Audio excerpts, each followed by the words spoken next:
TSR TV9 సంయుక్తంగా awards ప్రదానం చేసిన ఫంక్షన్లో నాగార్జున స్పీచ్ ఒక వివాదానికి తెరదించితే మరో కొత్త వివాదంకి తెరలేపారు. ఎప్పటి నుంచో నాగార్జునకి బాలకృష్ణకి విభేదాలు ఉన్నాయని సోషల్ మీడియాలో న్యూస్ వస్తున్న సంగతి తెలిసిందే. వాటన్నిటికీ ఫుల్ స్టాప్ పెడుతూ నాగార్జున స్టేజ్ పైనే బాలకృష్ణని హత్తుకొని మరీ మా మధ్య విభేదాలు లేవు అని కుండబద్దలు కొట్టారు. దానికి బాలకృష్ణ కూడా నవ్వుతూ నాగార్జున్ని కౌగిలించుకున్నారు.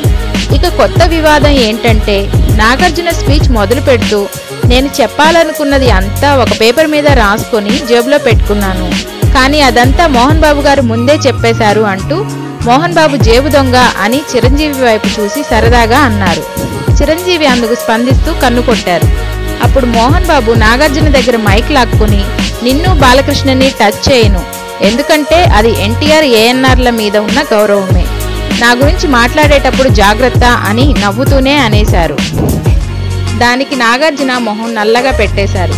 ఆ తర్వాత తేరుకొని స్పీచ్ కొనసాగించారు.